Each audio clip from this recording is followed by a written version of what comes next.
সরকার সব ধরনের অপরাধের ঘটনায় ব্যবস্থা নিচ্ছে, তবে এর মধ্যে সব ঘটনাই মব না হলে জানিয়েছেন স্বরাষ্ট্রমন্ত্রী। বলেন, মব কালচার বিলুপ্ত করা হবে। 7 মার্চের ভাষণ প্রচার এবং প্রকাশ্যে ছাত্রলীগের কার্যক্রম নিয়ে প্রশ্নের জবাবে সালাউদ্দিন আহমদ বলেন, কার্যক্রম নিষিদ্ধ, সংগঠনের কর্মসূচির বিষয়টি পুলিশ দেখবে।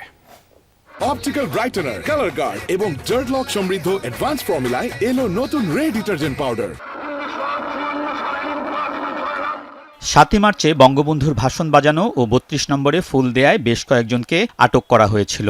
এ নিয়ে শনিবার উত্তপ্ত ছিল শাহবাগ, হামলার ঘটনাও ঘটে।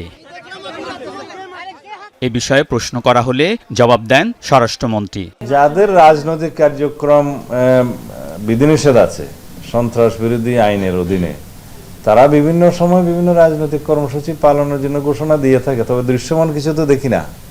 দুই একটা এরকম বিচ্ছিন্ন ঘটনা হলে সেটা পুলিশ অ্যাড্রেস করবে। সাম্প্রতিক সময়ে কয়েকটি ঘটনা নিয়ে প্রশ্ন করা হলে স্বরাষ্ট্রমন্ত্রী এর জবাবও দেন। বলেন, ঘটে যাওয়া সব ঘটনাই মব না।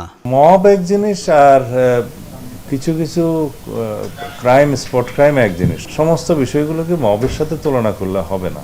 কিছু কিছু বিচ্ছিন্ন ঘটনা আছে। এখন আমরা অবশ্যই মবের বিষয়ে সিরিয়াস এবং মব কালচার বাংলাদেশে বিলুপ্ত হবে।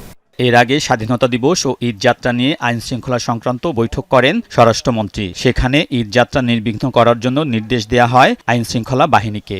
আইন শৃঙ্খলা পরিস্থিতি যেগুলো সৃষ্টি হয় সেগুলো যাতে আমরা অ্যাভয়েড করতে পারি।